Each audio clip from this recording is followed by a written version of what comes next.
y enseñándoles que guarden todas las cosas que os he mandado. Y yo estoy con vosotros todos los días hasta el fin del mundo. Había llegado el momento esperado. Habían durado 3 años preparándose para este momento. Jesús había durado casi 3 años tratando de instruirlos o instruyéndolos, si podíamos decir que el Señor lo logró. Sin embargo, ellos tuvieron que aprender muchas cosas en el transcurso de su trabajo, pero había llegado el momento oportuno. Ahora, los 3 evangelios sinópticos hablan de este momento, o hablan de un momento específico donde Él les da esta gran comisión. El más completo es el libro de Mateo, pero el libro de Mateo le faltan algunos ingredientes. Por eso en el libro de Marcos, capítulo 16, versículo 15 al 18, dice de la siguiente manera: finalmente se apareció a los 11 mismos, estando ellos sentados a la mesa, y les reprochó su incredulidad y dureza de corazón. Y les dijo: id por todo el mundo y predicad el evangelio a toda criatura.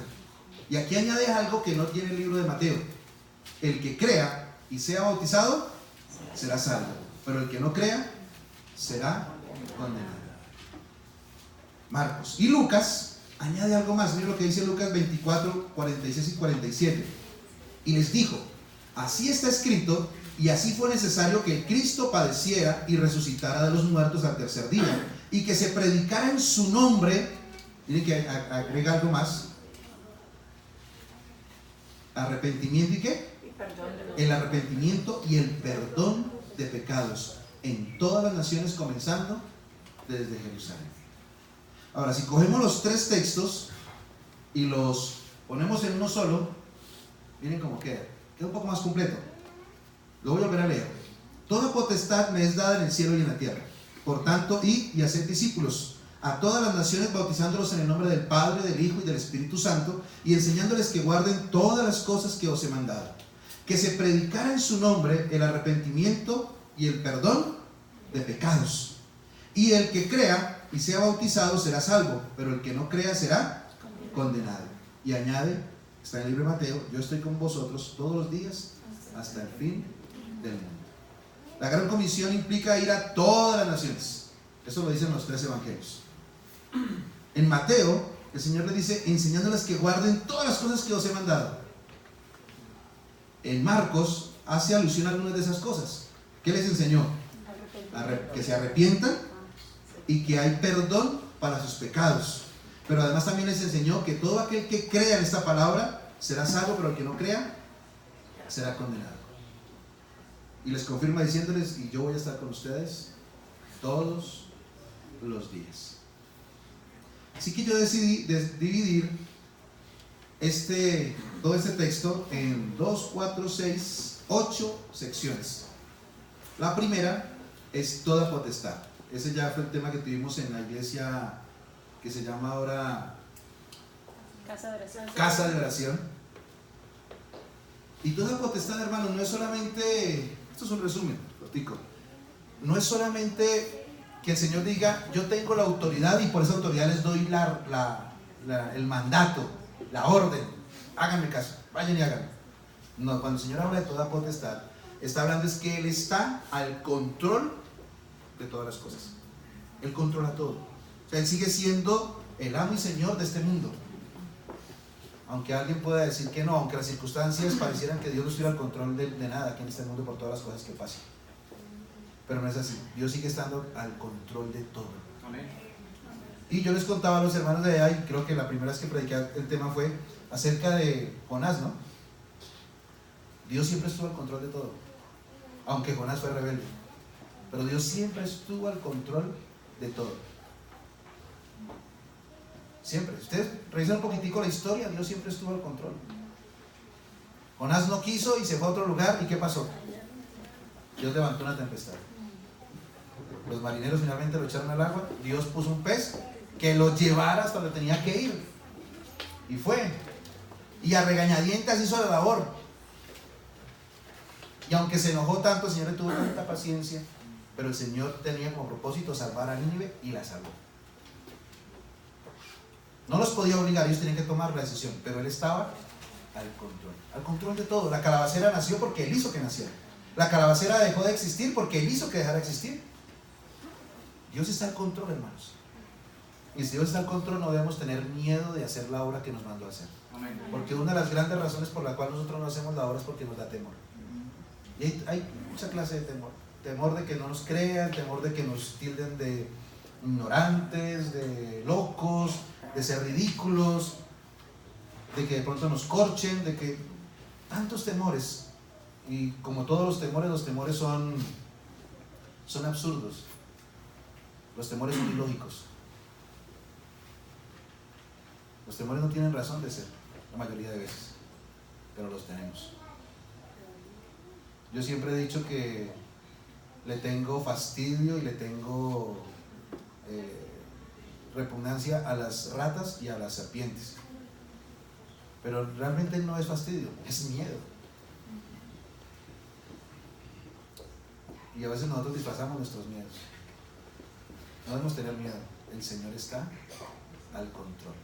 Y una frase que marcó mi vida hace muy poco tiempo, porque uno muchas veces siente que ha perdido el tiempo. A veces uno trata de predicar, de hablar, de hacer, como que no tiene fruto. Pero hay un texto que dice que la palabra de Dios jamás vuelve a él vacía. Así que aunque alguien no entregue su vida al Señor cuando nosotros esperamos, podemos durar un año, 2 años estudiando con una persona y no tomó la decisión, tranquilos, en algún momento eso va a dar fruto. Puede ser en una clínica cuando esté al borde de la muerte y él recuerde todo lo que usted le enseñó y ahí él tome la decisión. Puede ser así, o puede ser de otra manera, pero la palabra del Señor nunca, jamás vuelve al vacío. Así que cuando la utilicemos, tenga eso en mente. Nunca vuelve al vacío. Eso tiene que ver con toda potestad. Hace 8 días, creo que fue 8 o 15, hablamos por tanto id. Y por muchos años se pensó que ese id era el imperativo de ese texto, que teníamos que dejar todo para irnos a predicar. Pero incluso ese texto se puede predicar como yendo. O sea, no necesitamos dejar lo que estamos haciendo para predicar el Evangelio. No necesita usted dejar de ser un ingeniero, un administrador o un trabajador e irse para la India, la China o para la ventana 1040 a predicar para ser un misionero, para cumplir con el mandato de ir. No, se puede inclusive traducir yendo. O sea, mientras usted vive, mientras usted trabaja, mientras usted administra, va a la universidad, estudia, cocina, hace deporte, usted ahí puede hacer la obra. Ese es el resumen de ese sermón.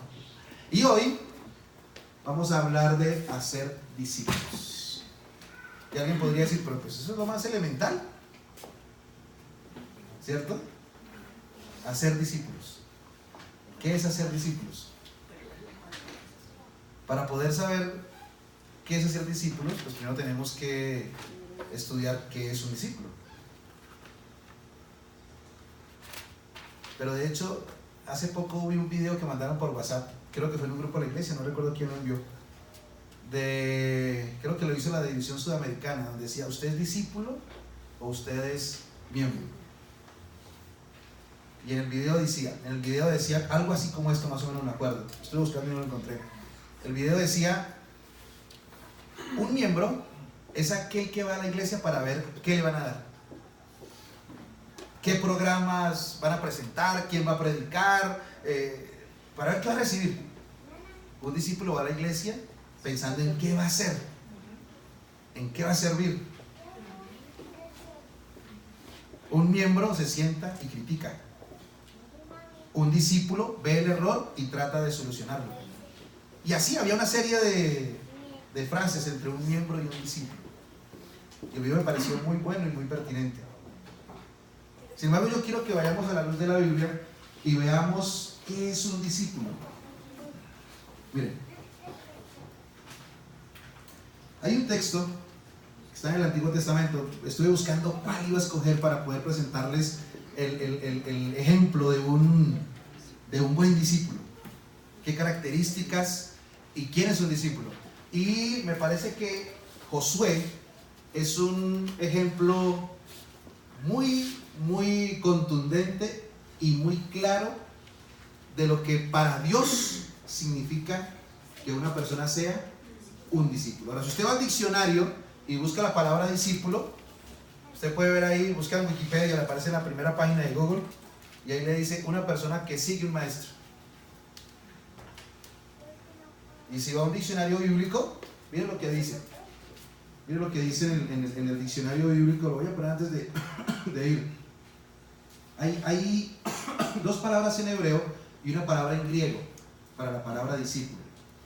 Está una que se llama tal, bueno, no sé si se pronuncia así tal cual lo voy a decir, porque lo escuché en la biblioteca de Logos, pero ahora ya me olvidó cómo es que se pronuncia, pero más o menos así, talmid. ¿Cómo? Pensé que me estaba diciendo cómo era. Qué bien que sabe. Talmid. ¿Qué significa estudiante?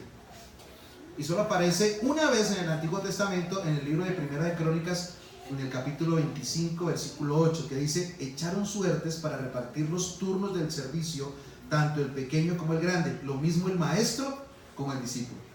Y ahí se puede traducir más literalmente como estudiante esa palabra. Pero en el libro de Isaías, el capítulo 8, aparece otra palabra, que es,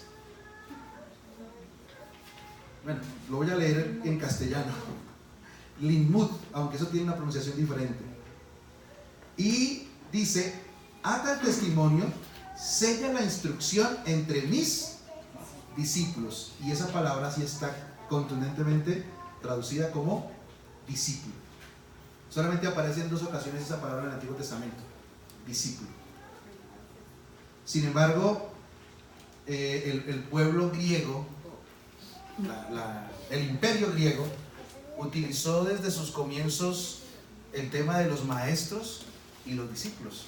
Y era muy común en Grecia o en el imperio griego que se levantaran algunos hombres, a ellos les encantaba la filosofía, y de acuerdo a su idea filosófica se agrupaban personas que los seguían y se convertían en discípulos. Sin embargo, vemos que antes de que el imperio griego se constituyera, ya esa palabra se utilizaba en el Antiguo Testamento. Pero realmente lo que quería significar esa palabra en el Antiguo Testamento era ¿un qué? Alumno. Alumno. O sea, un discípulo es una persona que siempre está ¿qué? Aprendiendo. Siempre. Miren el contexto de esto. Hay un maestro y los demás todos somos discípulos. Solo hay un maestro y es Cristo Jesús. Solo hay un maestro. Por eso Isaías dice: dile a mis o entre mis discípulos. Pastor, pero igual tiene que haber alguien que nos oriente humanamente, no solamente Dios. Y por eso nosotros hablamos de maestros de escuela sabática, ¿no? Y hablamos de pastores. Sí, es verdad. Dentro de la parte práctica, así funciona. Pero realmente solo hay un maestro. Los demás todos somos discípulos, porque todos somos estudiantes.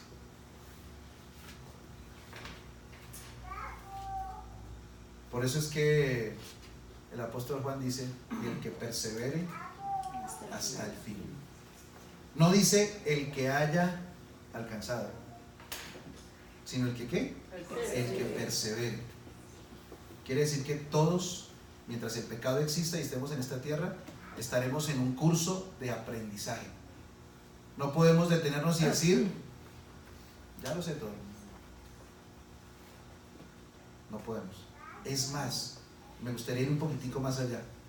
Elena de White dice que cuando vayamos a la eternidad y estemos en las naciones celestiales, seguiremos aprendiendo por la eternidad. O sea que yo me atrevería a decir en esta mañana que siempre seguiremos siendo discípulos, aunque estemos en la tierra nueva. Así que tenemos que ponernos en ese contexto. Todos nosotros somos discípulos. Bueno, sin embargo, algunos pueden estar en el contexto, pero pueden no ser discípulos. ¿Recuerdan que habían 12? Sí. Pero había uno que había decidido no serlo, que él siempre tuvo su propio plan, su propio proyecto. Aunque estaba ahí, comía con ellos, paseaba con ellos, salía con ellos, caminaba con ellos, trasnochaba con ellos, estaba en la barca con ellos, no era uno de ellos. Y no porque el Señor no lo aceptara, no porque el Señor no tuviera la capacidad de perdonarlo o de admitirlo, sino porque él siempre tuvo su propia agenda. Y ese es el grande problema que nosotros tenemos. A los seres humanos nos cuesta que nos dirijan, nos cuesta escuchar, nos cuesta atender. Así que vamos a ver un poquitico con respecto a la historia de Josué. Y en griego está la palabra matetes, voy a pronunciar así, que significa discípulo, también significa alumno y también significa ¿qué? Seguidor. Y está por todos los evangelios y por todas las epístolas.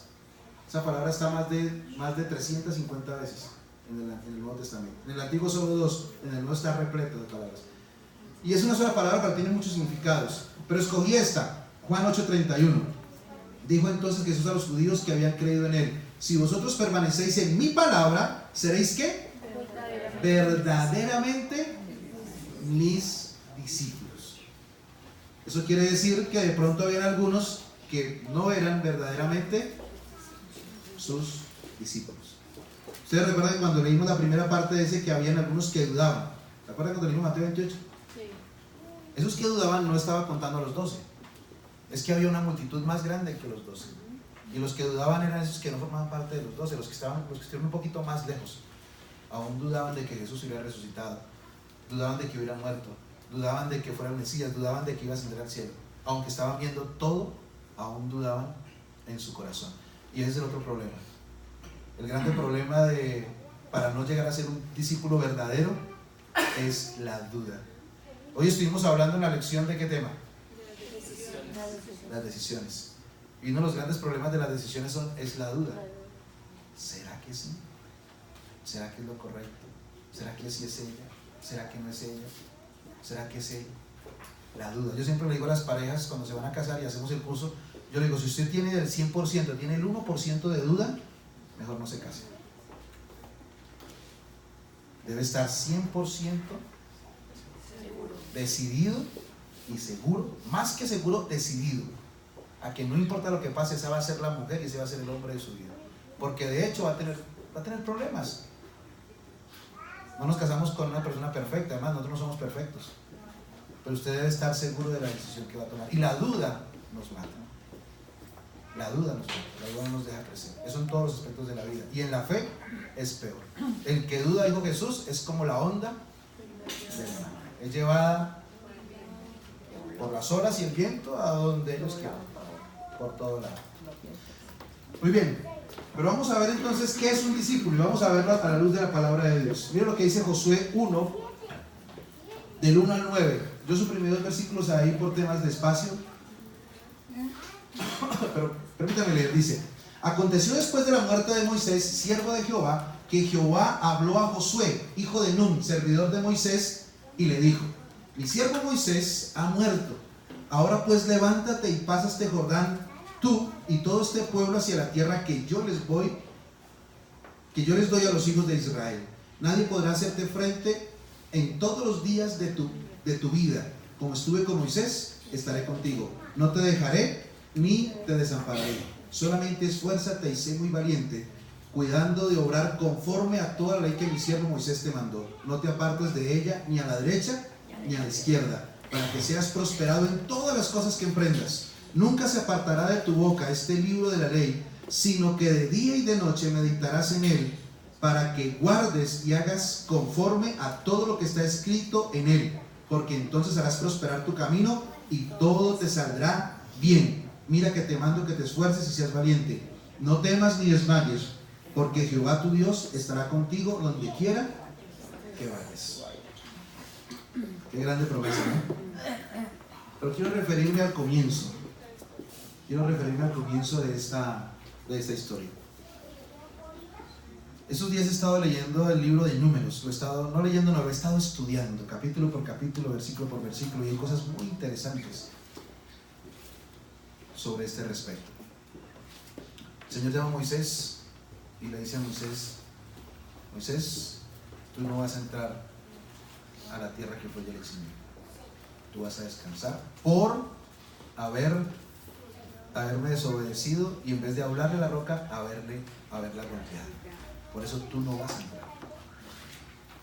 Entonces Moisés mira al Señor y le dice: Señor, ¿por qué no pones en mi lugar a Josué? Y el Señor le dice: ok, me parece bien la idea. Ve ante el sacerdote Eleazar, hijo de Aarón, y imponle las manos. Y le será dado de tu espíritu a Josué. Y uno podría decir: bueno, ¿quién tuvo la idea de que Josué fuera el líder? ¿Fue Dios?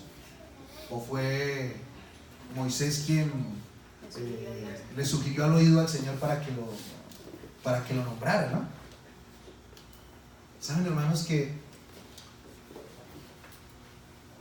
la vida está llena de situaciones que a veces nosotros nos parecen casualidad. Salomón dice que hay tiempo y hay ocasión. La Biblia habla de dos clases de tiempo: el tiempo cronos y el tiempo kairos. El tiempo cronos es el tiempo lineal que nosotros conocemos, de segundos, minutos, horas, días, meses, años. Y en ese tiempo pues todos estamos sujetos a ese tiempo, limitados a ese tiempo. Pero hay otro tiempo que la Biblia habla, que es el tiempo kairos, que comúnmente cuando los que predicamos decimos: ese es el tiempo de Dios. Y el tiempo de Dios es perfecto, porque un día son como 1000 y 1000 son como un día delante de Dios. Y así nosotros hacemos esas reflexiones. Sin embargo, el Salomón nos llama es tiempo y ocasión. Está el tiempo lineal, pero hay ocasiones dentro de ese tiempo. Yo le explicaba el otro día que una dama puede tener un bebé, ¿a qué edad? ¿14 años? A esa edad puede quedar embarazada una chica, ¿cierto? 13, 14 años. ¿Y hasta qué edad puede dejar de tener bebés? Hasta que deja de ovular, y 45, 50. Yo sé de mujeres que han tenido hijos a los 50 y tantos. Pongamos que entre los 14 y los 60. Ese sería el tiempo cronológico, ¿no? El tiempo lineal. Pero ¿cuál sería la ocasión para tener hijos dentro de ese tiempo entre 14 y 60? ¿Cuál sería el tiempo ocasional? 25, 30. No, según los japoneses, nosotros deberíamos tener hijos a los 50. A los 50 uno está maduro para tener un hijo y saberlo educar, según los japoneses. Sí, hicieron un estudio larguísimo sobre eso. Pero ¿cuál sería el tiempo? Es ese, entre los 14 y los 60. Pero ¿cuál sería la ocasión? 25, 30. Inclusive diría 40 está más madura, pero ya a los 40 es muy fuerte un embarazo a los 40. Incluso un embarazo, hablándolo físicamente, el cuerpo está preparado después de los 25, entre los 25 y los 28. Más o menos ese es el margen para tener un buen embarazo físicamente. Pero también toca mirarlo, la ocasión, tiempo y ocasión. Y a veces a nosotros nos parece que algunas cosas son casualidad, pero no. Yo estaba terminando teología, me faltaba un año y vine a colportar. Intenté colportar varias veces y nunca pude. Vine a colportar, iba a ir a Pacho, Cundinamarca, con el pastor Ronald Mosquera, el estudiante Ronald Mosquera en ese tiempo. Él estaba un año atrás de mí, este servidor. Y nos presentamos para ir a colportar. Estábamos en la editorial y estaba dirigiendo la oficina, ¿cómo se llamaba? Hogar, se me olvidó el nombre, ¿cómo se llamaba eso? Servicio de Educación, Hogar y Salud, algo así se llamaba. Y el que lo dirigía era el pastor Marco Aurelio Molina. Y yo llegué a la oficina, entonces él me dijo: los voy a invitar a almorzar, pero espere que viene el colportor que está en Inidia y vamos a ir los tres a almorzar. El colportor que estaba en Inidia es quien ahora se llama el pastor Daniel Villegas. Él está trabajando en Chicago en este momento. Estábamos ahí esperando, de repente bajó el pastor Héctor Julio Arias, que era el presidente del Alto Magdalena en ese tiempo. Estoy hablando de 16 años atrás. Y el pastor bajó a la oficina y bajó así como: vine aquí a dar una vuelta porque estoy estresado en esa oficina. Y empezó a mirar los libros, a vigilar todos los libros ahí. Mientras estábamos ahí, le entró una llamada al pastor. El pastor contestó ahí con nosotros. Era la capellana del Colegio Emanuel, que estaba a punto de dar a luz y ya no iba a trabajar el siguiente año porque pues iba a tener su bebé, iba a tener sus meses. Y entonces le pregunta al pastor: ¿ya me tiene la persona que me va a reemplazar? Y entonces el pastor dijo: ay, ya te llamo. Y colgó. Y nos miró a los tres y nos dijo: a ver, déme el nombre de algún muchacho ahí que quiera irse de capellán para el colegio. Tengo ya como 100 hojas de vida, pero me da presa subir los 4 pisos. Y entonces estaba ahí Marco Aurelio. Marco Aurelio nos miró a nosotros, no, a mí me falta un año para graduarme, a mí me faltan 2. Y entonces dijo, el que viene de Nírida, ese ya se graduó. ¿Cómo se llama? Juan Daniel Villegas. Cogió el teléfono y ¿cómo se llamaba la capellana? Yo no voy a hablar. Milena, se llama Juan Daniel Villegas, mañana va para allá. Y así entra Juan Daniel Villegas a trabajar. Y uno podría decir tiempo y ocasión. Uno podría decir, bueno, qué casualidad, mire cómo se dan las cosas. No, resulta que Juan Daniel Villegas era el estudiante de teología que más había vendido durante esas vacaciones, había hecho unas campañas, había bautizado gente y su nombre lo tenía bien grabado el pastor Marco Aurelio Molina aquí en la cabeza. Cuando le pidieron el nombre, él dijo Juan Daniel Villegas, no pensó en otro más. No es casualidad. Dios todo lo tiene, perdone por usar esa palabra porque eso es de un programa cómico, pero pues Dios todo lo tiene fríamente calculado. A Dios no lo sorprende nada, a Dios no lo coge nada por sorpresa. ¿Saben por qué? ¿Saben cuántos? Miren cómo empieza el texto. Aconteció después de la muerte de Moisés, siervo de Jehová, que Jehová habló a Josué, hijo de Nun. Algunas versiones, la palabra es la misma. ¿Siervo de qué? De Moisés. ¿Saben cuánto tiempo fue servidor o siervo Josué de Moisés? 40 años. Duró 40 años siendo el segundo, siendo el siervo. Y si ustedes leen la historia de los caudillos de Israel, no hay uno solo que diga lo que dice de Josué. No sé por qué no puse el texto ahí en el tablero. Pero miren, dice terminado, dice, y no hubo, dice él, no hubo en el tiempo de Moisés, perdón, de Josué, no hubo que Israel se rebelara contra Jehová. O sea, si hubo un tiempo en el pueblo de Israel donde más fueron fieles, donde más fueron fructíferos, donde más pudieron hacer la voluntad de Dios y sintieron la mano de Dios, fue en el tiempo de Josué. No hubo, dice, ni antes ni después. No es casualidad. Josué duró 40 años siendo el siervo. ¿Saben, hermanos? Discípulo es ser siervo. ¿Recuerdan el acontecimiento del momento de la Pascua, la última cena pascual que tuvo Jesús con los discípulos? Jesús concluyó lo que quería enseñarles durante esos 3 años ahí. Hizo un acto que nunca jamás se les iba a olvidar. Yo lo prediqué en el último sermón aquí cuando hablamos de la cena. Nunca más se le olvidó a Pedro, a Juan y a ninguno de los discípulos ese momento de servicio, de humildad de Jesús hacia ellos. Nunca más se les borró de su mente ese momento de la vida. Jamás, dice Elena de Juan.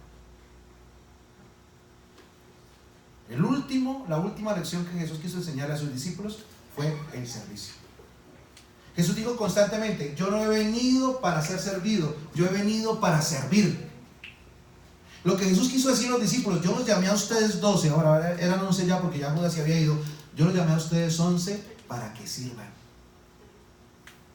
El trabajo de un discípulo, hermanos, es servir.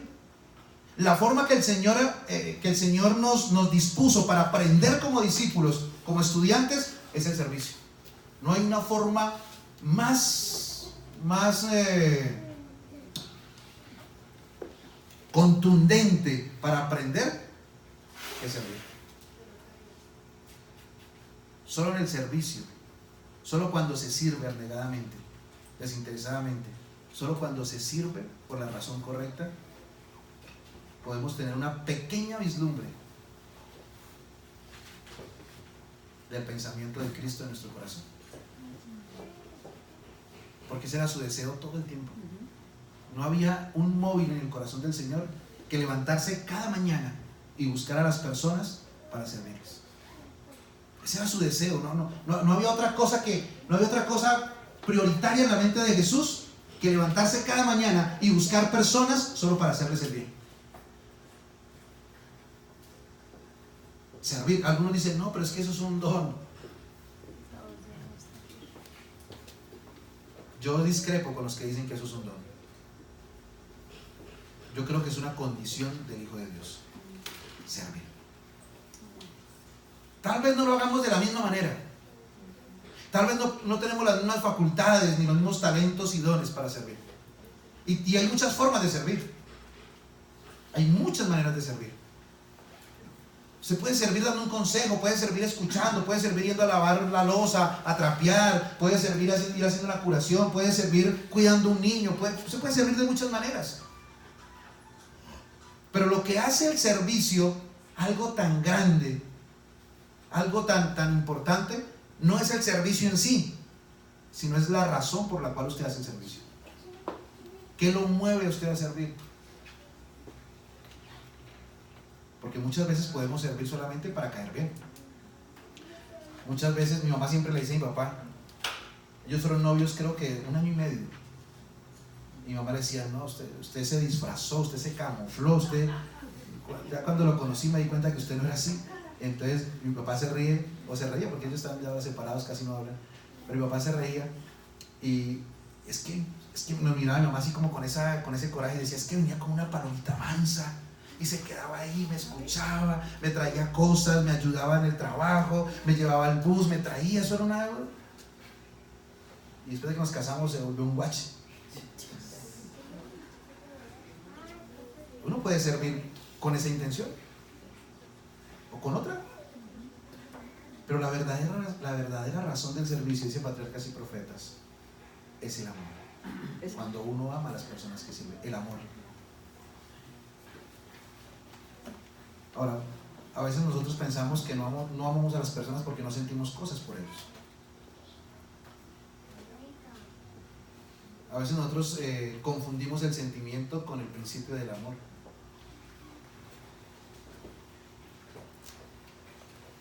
Pero saben, hermanos, cada hijo de Dios que nace en el reino de Dios y que recibe el don del Espíritu Santo, ve a las demás personas como personas importantes para él. No importa la condición, no importa quién es, no importa qué hace.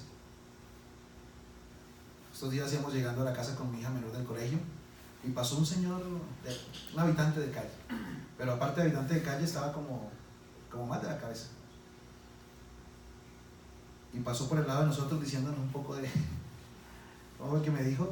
Feo, ñero. Yo no sé por qué eso iba a hablar conmigo. Pero más adelante había un niño esperando que le abrieran para entrar. Y el niño lo vio y un niño de unos 10 años. Y lo miró, se asustó, se bajó a la calle. El niño no sabía para dónde... Porque venía bravo, venía enojado y no sé con quién, pero me trató mal a mí. Yo me quedé mirándolo y me trató como de dar un poco de rabia, pero finalmente me quedé mirándolo y dentro de mí pensé, este es un hijo de Dios. ¿Por qué estar así? ¿Para dónde irá? ¿Qué irá a pasar? No lo sé, pero ese es un hijo de Dios. Dios lo creó, lo trajo a la existencia por alguna razón y algo pasó con su vida. Alrededor nuestro hay mucha gente todos los días que sufren, que no tienen esperanza. ¿Y qué tenemos para darles? ¿Qué tenemos nosotros para darle a esas personas? Tenemos lo más grande, hermanos, y lo más importante que ellas necesitan: amor y mostrarles un camino para el reino de los cielos. Ese es nuestro privilegio. El Señor dice, hagan discípulos, vayan, toda potestad les dada, y yendo por el camino hagan discípulos. Pero el grande problema, ¿saben cuál es? Jesús dijo otra frase: un ciego no puede guiar a otro ciego porque los dos caen en el mismo hueco. Y nosotros a veces tratamos de hacer discípulos, y a veces nosotros cuando alguien que recién llega a la iglesia y se bautiza, pero es que no leen los estudios bíblicos, pero es que no se le dio la fe de Jesús y le faltó conocimiento a veces pensamos que ser discípulos es solamente dar la fe de Jesús. ¿Cómo hacemos discípulos? ¿Cómo usted puede hacer discípulos a otra persona? ¿Cómo Jesús hizo discípulos? ¿Cómo un maestro hace discípulos? Conviviendo con él, dándole testimonio, diciéndole, ve como yo hago, imíteme. Eso es. Como yo he hecho, vosotros también hagáis. Esa es la forma. Ahora, el grande problema es que si nosotros mismos no somos discípulos, ¿cómo podemos nosotros hacer Otros discípulos. Si nosotros mismos no servimos, bueno, no somos prácticos en el servicio, porque todos servimos para algo, pero si no somos prácticos en el servicio, ¿cómo podemos enseñarle a otros a servir? Pero hay otra condición más, porque ya el tiempo se me fue. Bueno, son 4, pero solo voy a dar 2 esta mañana. Hay otra condición especial que me cautivó cuando estudio la vida de Josué. Miren, el Señor le dice: tú vas a repartir, mi siervo Moisés ha muerto, y le harás una promesa: nadie podrá hacerte frente todos los días de tu vida. Como estuve con Moisés, estaré contigo, no te dejaré ni te desampararé. Pero aquí está el meollo del asunto. Solamente esfuérzate, ¿y qué? Y sé muy valiente. Pero no era valiente para la guerra, para mandar, para dirigir las tropas, el ejército, no. ¿Valiente para qué? ¿Para qué? ¿Cuidando de qué? De obrar conforme a toda la ley que mi siervo Moisés te mandó. No te apartes de ella, ni a la derecha, ni a la izquierda, para que seas prosperado en todas las cosas que emprendas. Nunca se apartará de tu boca este libro de la ley, sino que de día y de noche meditarás en él, para que guardes y hagas conforme a todo lo que está escrito en él, porque entonces harás prosperar tu camino y todo te saldrá bien. Servicio. ¿Y qué otra palabrita? ¿No? ¿Para qué tenía que ser valiente? ¿Para qué? Vamos a hacer acá. ¿Para qué? ¿Cuidando de qué? ¿De obrar conforme a qué? Debía ser entonces ¿qué? Obediente. Dios solo trabaja con las personas obedientes.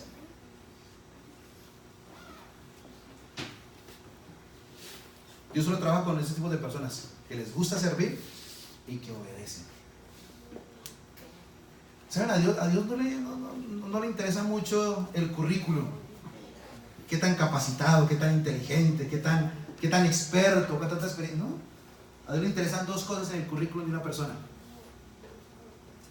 que sirva y que esté dispuesto a obedecer. Los que se puedan alinear, los que tengan la capacidad de obedecer, porque ahí está el grande problema también. A nosotros nos cuesta obedecer. A todos los seres humanos nos cuesta obedecer. Algunos más que otros. A mí me gusta, yo soy un poco, a veces no soy tan detallista, a veces sí. Pero sobre todo me gustan los niños así en esas edades que están pequeñitos, 2, 3, 4 años. Y yo soy un poco prejuiciado, ¿no? Yo digo, este niño cuando crezca, ¿cómo va a ser? Yo a veces veo al hermano Humberto y yo trato de imaginármelo de niño. Y el hermano Humberto debe haber sido calmadito, tranquilito, ¿cierto? Entonces como que yo veo unos niños que no se quedan quietos, que todo cogen, que todo, digo, bueno, estos niños les va a costar obedecer. Yo era un niño así. No soy un niño así. Cuesta obedecer. Y a veces no queremos obedecer por una sencilla razón: el orgullo. Que alguien venga a decirnos cómo hacer las cosas, que alguien... No queremos que nadie nos venga a decir las cosas. Nos cuesta a veces. Y alguno puede decir: no, sí, yo obedezco, yo guardo el sábado, yo doy el diezmo, no como esto, no hago fiestas, yo obedezco. Pero ¿saben que la obediencia implica algo que va más allá todavía? La obediencia implica algo que va más allá todavía. No es solamente el hacerlo, es la razón por la que yo obedezco. Porque yo les decía el otro día, uno puede obedecer por varias razones. Como mi papá le obedecía todo a mi mamá mientras fueron novios.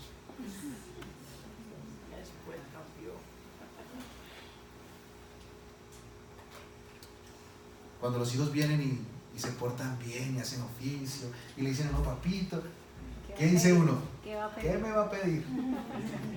Y después de que uno lo da, mi amor, no puedo, estoy ocupado, no tengo tiempo, no. Ya pasó el momento de lo que querían pedir, ya no obedecieron más.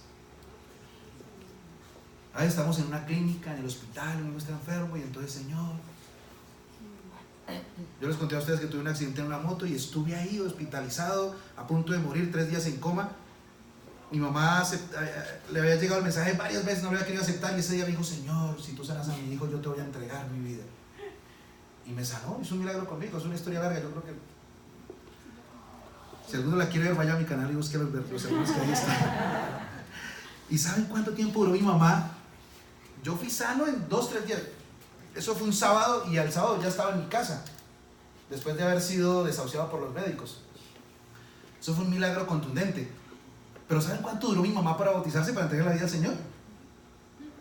Casi 6 años después. En el momento uno a veces promete y dice, pero nos cuesta obedecer. Nos cuesta. Este muchacho, Josué, duró 40 años obedeciendo a Moisés. Porque a veces nosotros somos expertos para decir, no, yo lo obedezco a Dios.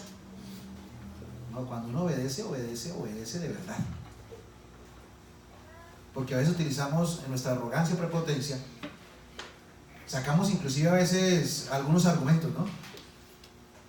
No, como usted hace esto, yo a usted no le obedezco. Eso no dice la Biblia. Dios ha puesto autoridad sobre nosotros. Todos los seres humanos que vivimos sobre este planeta, hay alguien de autoridad sobre nosotros. Aparte de Dios, claro está. Nuestros padres, jefes, presidente, la policía, tienen autoridad sobre nosotros. Y yo me doy cuenta que soy rebelde porque a mí no me gusta para nada que la policía me pare a pedir papeles. Me indigna, no sé por qué, yo no sé, pero por qué tengo que ponerme así, pero me indigna que un policía me pare. A veces les digo que me vio cara de malhechor. Y más cuando lo tratan a uno mal. Es parte de la soberbia, de la arrogancia y el orgullo propio. Y a veces tratamos de disfrazarlo. A veces tratamos de decir, no, pero es que... No, hermanos. Cuando el Señor habla de obedientes, habla de personas humildes. Habla de personas que se ponen en el lugar donde les corresponde estar. Y este muchacho duró 40 años sirviendo. Y una de las cosas que a mí no me llama la atención de esta historia de Josué fue que un día el Señor llamó a Moisés y le dijo, yo quiero que vengas al monte. Los ancianos pueden venir contigo, pero solo hasta el límite. No pueden cruzar. Si cruzan van a morir. Porque este monte lo he declarado santo. Ahí no pueden cruzar. Hasta el límite, hasta ahí. El límite que te marqué, hasta ahí van a llegar. Y efectivamente, Moisés subió al monte. Ya no está muy claro en la Biblia, pero sabemos que Josué iba con él y algunos ancianos. No sé si también Caleb, pero fueron varios hombres con él. Hasta ahí. Y se quedaron ahí. Y Josué llegó, Moisés duró 1 día, 2 días, 3 días, 1 semana, 2 semanas, 3 semanas, 4 semanas, 5 semanas. Duró 40 días en total allá. Y los ancianos y los que fueron, no, pues no, lo esperamos, no, que le vaya bien, lo esperamos en el campamento y se fue. Josué no. Josué se quedó esperando. No es que estuviera mal irse, no es que estuviera bien quedarse, pero Josué decidió quedarse. Josué anhelaba. Y no está malo anhelar. Pero yo creo que Josué anhelaba tener la experiencia que Moisés tenía. Porque es que la experiencia de Moisés era una experiencia única. Él era el único que hablaba con Dios cara a cara. Él era el único que subía al monte, era el único que entraba al lugar de reunión cuando la nube se posaba. Él era el único. Y no veo en ningún momento que Josué haya tenido envidia de Moisés, no veo que haya criticado, murmurado, mientras que sus propios hermanos de sangre murmuraron contra Moisés. En varias ocasiones quisieron apedrear a Moisés, inclusive a Josué por estar ahí con Moisés. Nunca usted va a ver en la historia bíblica que Josué hizo o dijo algo o tuvo algún despropósito con Moisés. Lo apoyó, lo cuidó, lo protegió como su propio padre. Y lloró cuando murió. Pero yo sí creo que él tuvo que anhelar algo de eso. No por envidia, no por usurpar, sino que al ver esa relación que tenía Moisés con Dios, yo creo que él sentiría ese deseo también. Yo personalmente, a mí me gustaría vivir eso. Anhelaría tener una experiencia como la que tuvo Moisés. Y esperó 40 años y finalmente se le dio. Él no subió al monte como subía Moisés. Él no iba a la tienda del tabernáculo porque él no era un levita. Pero sí, cuando fue a empezar su ministerio, dice la Biblia que meditando y pensando qué iba a hacer, una noche a la orilla del río vino Jesús. Y él estaba tan absorto, tan concentrado en lo que estaba haciendo que No miró bien quién era. Sacó su espada y le dijo, ¿eres de los nuestros o de los otros? Y tuvo una charla ese día con Jesús. ¿Saben, hermanos? Lo más lindo de ser discípulo es eso. Lo más lindo de ser discípulo es tener esa relación con Dios. Eso es lo más lindo de ser discípulo. No hay otra cosa más importante y más grande del discipulado o de mi experiencia como discípulo que es tener al Señor de cerca. Que es usted poder hacer una obra, terminarla y saber que lo que hizo, lo hizo porque el Señor se lo pidió y que usted pudo cumplir. La satisfacción de un deber cumplido, de un deber hecho. Aunque a veces ese deber no dé los frutos que usted esperaba. Pero si el Señor se lo pidió y usted lo hizo, hermano, siéntase satisfecho. Porque el fruto de ese trabajo le pertenece a Dios, no a usted. Hágalo, simplemente hágalo. Escuche su voz y avance, sin temor. Y quiero terminar diciéndoles algo, hermanos. No hay nada de más peso en la vida. Y lo voy a introducir de esta manera. Cuando yo estaba pequeño en la primaria, me ilustraron con un huevo y un pollito el ciclo de la vida. Nunca se me va a olvidar, como si fuera ayer, hace ya más de 30 años, mucho más de 30 años. Pusieron una diapositiva, una de esas máquinas de esas de rollo, y entonces nos dijeron el ciclo de la vida. Los seres vivos nacen, crecen, se reproducen y mueren. Yo tenía como unos 8 años y medité sobre eso. O sea, esa es la vida: nacer, crecer, reproducirse y morirse. Ya terminó todo. Esa es la vida. Para algunas personas esa es la vida. Y por eso entonces dicen, la vida es una y hay que disfrutarla. Y hay que hacer de todo porque tenemos sino este poquito de vida. Pero ustedes y yo sabemos que esa no es la vida. Ustedes y yo no vinimos a este mundo para nacer, crecer, reproducirnos y morir. Y voy a decir algo aquí con todo el respeto y no se me vayan a poner bravos, porque yo lo he escuchado no solo de una persona, de varias personas. Me dicen a veces, pastor, me estoy dando el año sabático. Sí, me lo han dicho muchas personas. Yo digo, año sabático. Podríamos decir, estoy en el stand de la vida.